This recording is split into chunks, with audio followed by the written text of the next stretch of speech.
Hello. So today I'm going to run you through how to measure, mark out and cut a mortise and tenon joint. So if you can see that there, what we're going to be doing is this section here as almost like a T-halving, but it'll be a mortise.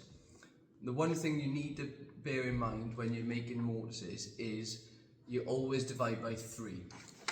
Sometimes what you will have is if your timber is an odd size, then we need to work to a mortise chisel size. So this is a mortise chisel. It has taller sides on it, so when you actually hit down in your mortise, it keeps the hole straight and square. So this is what we're going to do. I'm going to show you the markings out first, and then we'll go through each stage. So first of all, we always need to establish our face side, face edge. The reason we always mark our face side, face edge is a given must. If, for example, this mortise here was slightly off center and you didn't mark your face side, face edge, then when it comes to marking with your gauge, you could offset it. And then when it comes to assembly, if you're not putting your face side, face edges together, then your whole door could be out and you could potentially, you're not earning money, or it could all be wrong, you may have to do it again. So first thing we must always do is face side, face edge with every joint. I'm going to put my face side, face edge on this piece, and I'm going to put my face side, face edge on this piece. That'll indicate that when those two go together, my face edge, face side is always on the same side. Next, what we need to do is, if you have a working drawing, so if your drawing is done and it's to the exact correct sizes, then we can work off the drawing. My head, we're going to itemize it and call it number 1, and this is number 1. This piece then will be number 2 and number 2. So, for example, if I'm making a door, I would have a minimum of 4 pieces of timber. I would have 2 stiles, a head and a base rail. I hope you can see this from what I'm marking out, but I'm going to place my number 1 piece on the end, line it up with the end of my drawing, and I'm going to mark up 1 and 2. That'll give me where my mortise is going to go. So what we're going to do now is square it over.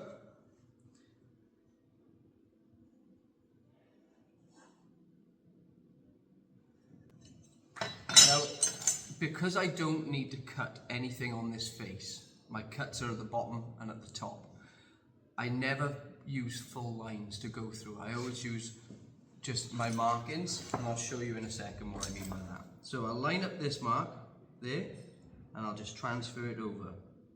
Line up that one, transfer it over. It just gives me less to rub out afterwards.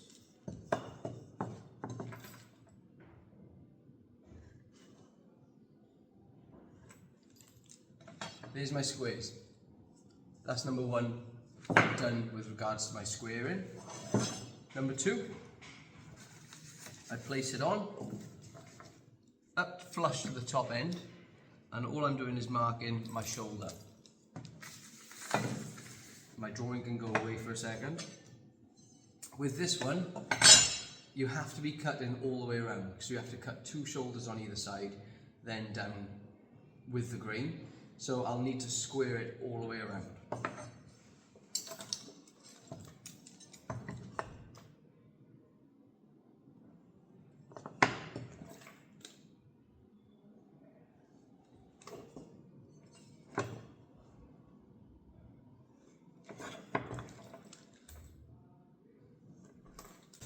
If your drawing is accurate and correct, what we can do then is mark our tenon off our piece of timber. So what I'm going to do is place my timber on, and I'm going to mark up exactly where the tenon's going to go. Always double check with whatever mortise chisel you're using and we're going to double check to see if it's the right size for our hole. Next, what I do, my drawing can go away now. I don't need that anymore because I've already done it. I'll keep it on the side as a reference, just in case I need to refer back to it. Now, when it comes to marking out, setting my marking gauge, what I will do is always put my timber in the vise. If I don't put it in the vise, what I'm trying to do then is I'm trying to hold one piece, trying to hold my gauge, trying to adjust all my settings, and it can get really complicated. So what I'm going to do is put it in the vise, set it up, and go from there. You can see where my mortise is. I've double checked it with my chisel. Next, what I need to do is set my 2 pins. I don't know if you can see the 2 pins there, needs to be set to the mortise line. Now, I loosen this up so the stock is running free. What you've got is 2 pins. The outer pin is solid, doesn't move. So we're going to line that up with the outer mark here. And then I'm going to adjust the screw thread to my other line. And once I've matched up and I know it's neat and perfect, it won't move. So then I slide my stock back to my timber and lock it off. Now there's a few things that can potentially happen here, and that is when you lock it off, it may adjust slightly, so always double check. Once you've got it, all your pins correct and everything's accurate, what we need to do then is, because I'm right-handed, I keep my face edge always on my right-hand side. If you're left-handed, you can spin it round, it's entirely up to you. But the one rule that we must adhere to now is that the stock of the marking gauge or mortise gauge has to stay always on the face side or the face edge. If you're using a marking gauge down to a line, the first thing you must do is put your pin marks in, let me just lock that up. Put your pin marks in the line, and then when you scribe down, they'll sit in and they won't go past the line.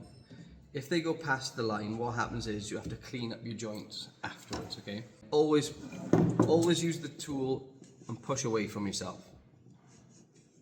And we're coming across the face, and there we have it. Just for this, I'll run a pencil mark in, just so you can see.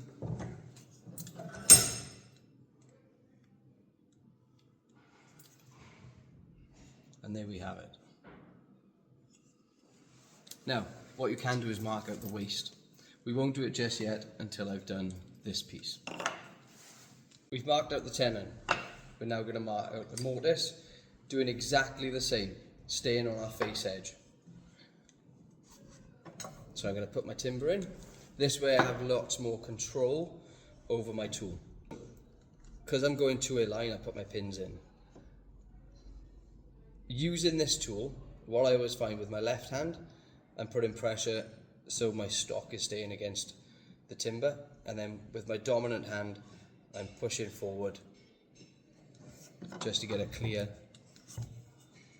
line. Now, when you're doing a mortise, you spin it so you keeping the face edge always on the same side. So, for example, my face edge, I'm not turning it this way. I'm actually spinning it end for end.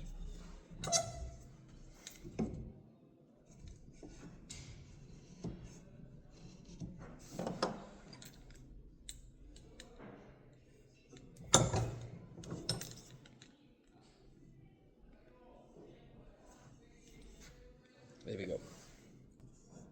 There we have it. The ends are coming off the tenon.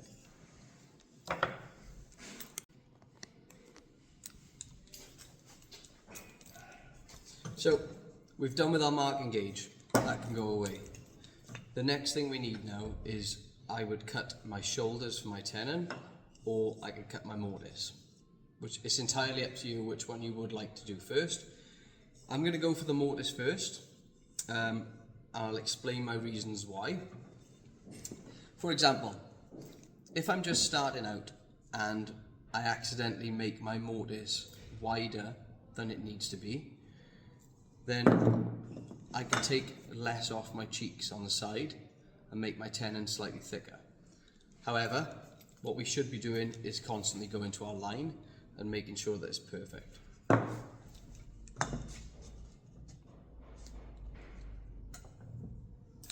So, doing your mortise. Now, what we've got with our mortise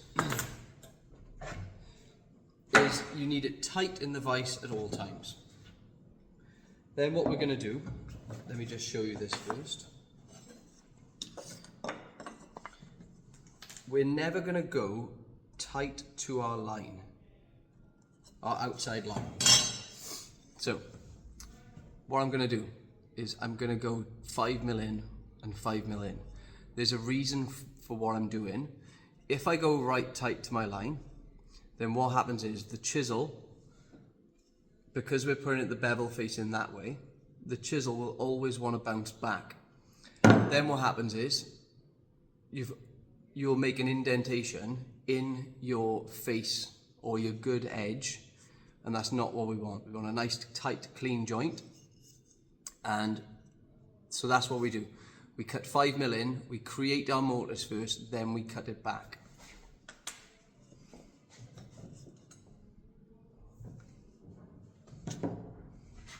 So, I always stand to the side of my timber. I don't stand this way when I'm doing mortising, because I want to check that the side of my chisel is going straight. So I'll keep a visual reference. Couple of nice sharp hits. We come back, and then all we're doing is chipping that section out.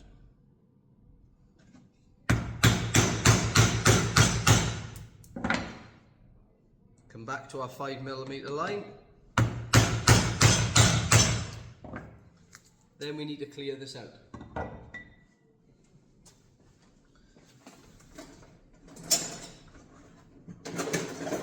So, what I always have is a smaller chisel, preferably 6 to 8mm, something that's smaller than this mortise, just so we can clear any of the rubbish out. And then we go again. So we hit down again.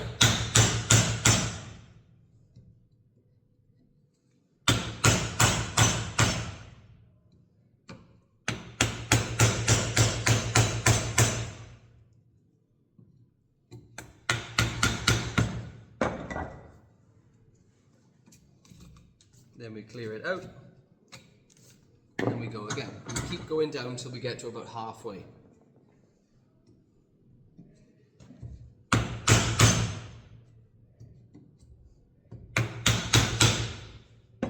So we don't want to go more than halfway. Reason being, as we start to chip down, we do not want to break out this edge. So we're going to flip, and the same again.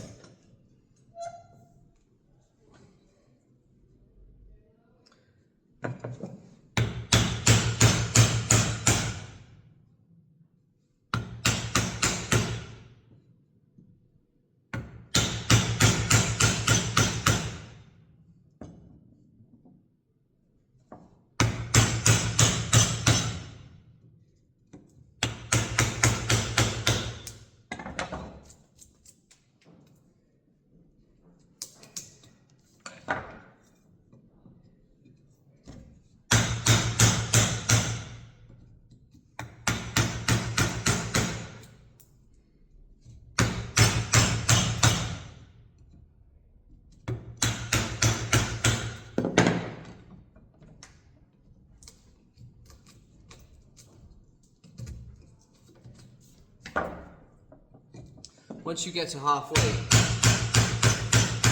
you'll feel it bust out of the bottom. It'll go from going tight to quite loose.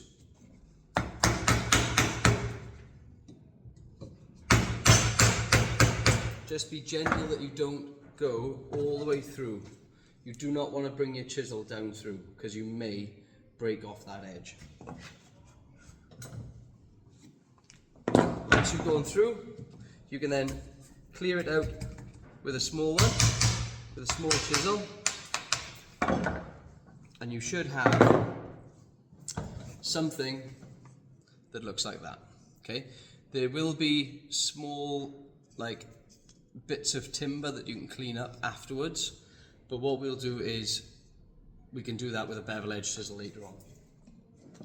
Once you've got to your line, what we do next is we'll bring our mortise chisel back to this line, usually in 2 settings, so we're still right tight to our line, okay?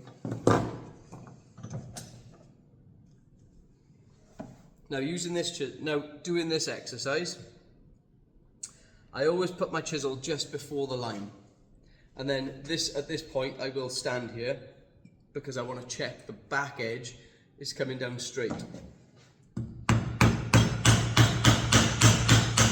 Again, halfway, and what I'm going to do now is push into my mortise because I don't want to bruise any of that timber. I want to keep it nice and firm and square. Just like that.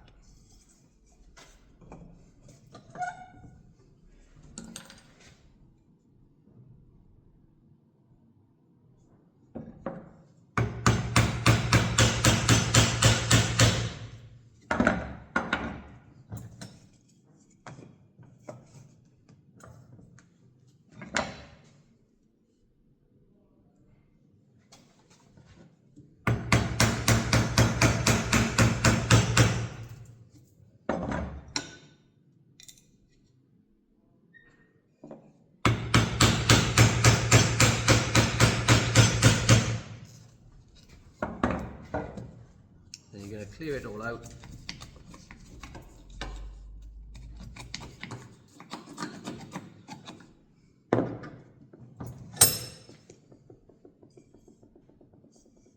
And you should have something that looks like that, nice and square.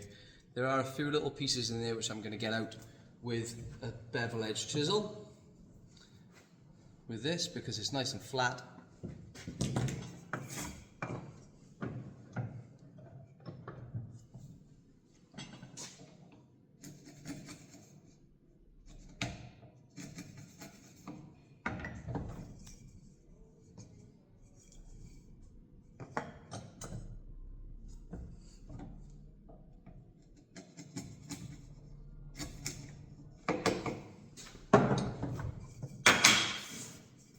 And there we have it.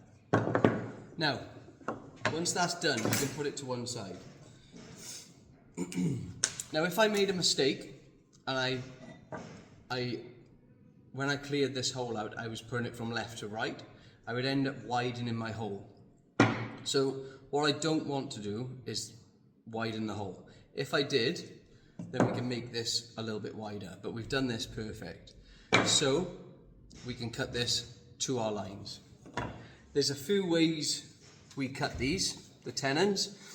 I personally like to, I'll cut down my shoulders, and then what I'll do, I like to chisel mine, but I will show you 2 exercises where you can cut one or chisel one. And you can find and practice which ones you like the best, and then go from there. So cutting the tenon. What I will do is, I always tend to cut my shoulders first. So I'll cut this shoulder, spin it, cut this shoulder. I personally like to chisel down the grain. I find it's a lot faster, and when you're doing things as a production line or in a joinery shop, speed is your friend.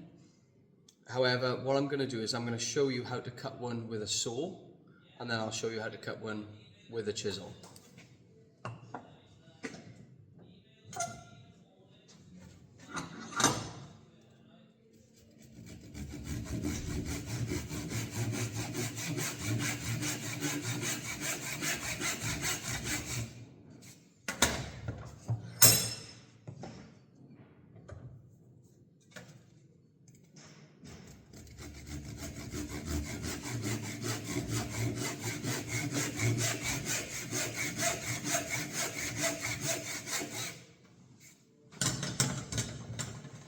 go, shoulders cut. So, cutting it with the saw first. What I want to do with my saw is I'll do it in 3 stages. I don't want to put in so much pressure on the saw that I'm cutting the whole section all the way down in one go. It puts strain on the saw might run and wander. So I'll do it in 3 sessions. This will be my first cut. That there. Then I'll spin it. This will be my second cut, here. And then my third and final cut will be down to the shoulder line.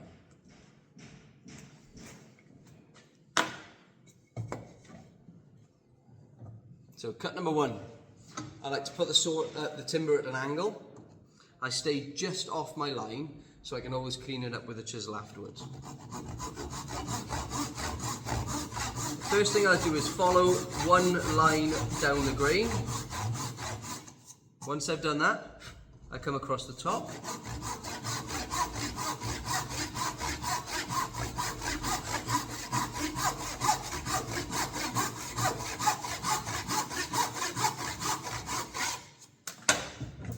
And there it is. So I've done one line and I've done that first transition up there.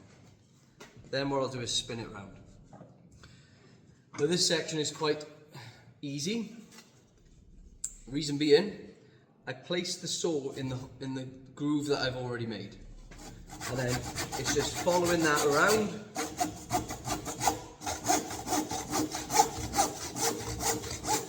And coming down to this shoulder line. Once I've got to that shoulder line, all that's left to do is cut down to the next shoulder line.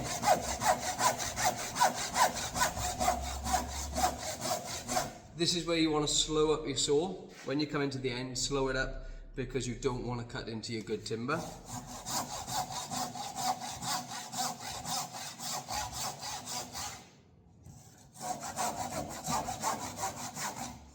And there it is.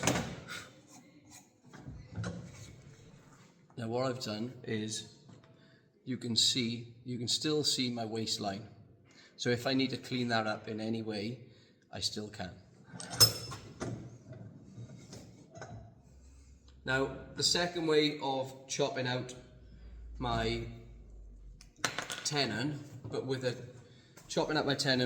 a chisel, I will also do it in a series of cuts. So I'll take it down in smaller sections back to my gauge line.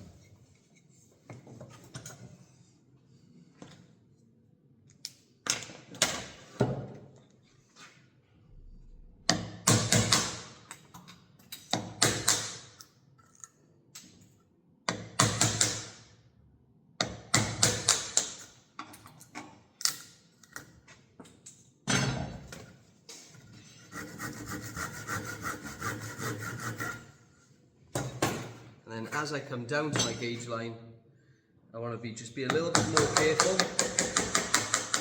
with what I'm taking off. And a bit more controlled down to my line.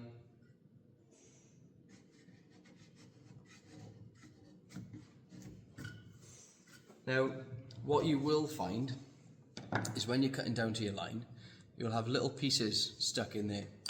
How you get that out is you run the back edge of your chisel just down and just take out those pieces just like that. We have a tenon. Now it's time to fit that tenon. Now, once the tenon's done, the next thing to do is try and fit. So, moment of truth. Let me just clean my bench. Now when it comes to fitting, you always must ensure that your face side, face edge and your face side, face edge are matching together. You can always refer to your drawing if you need to, but what we're going to do is just have a go, try and fit those two together. Now, I always like to place it on the bench, first of all, and that'll give me an indicator whether I'm perfectly flat. So I'm going to fit. If it can go together by hand, quite tight, then you're looking good. You may have to tap it in slightly. So,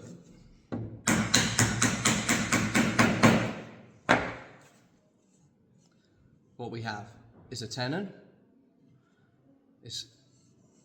The gaps are pretty good. Well, there's no gaps. You can still see my line there. So it may look like a gap.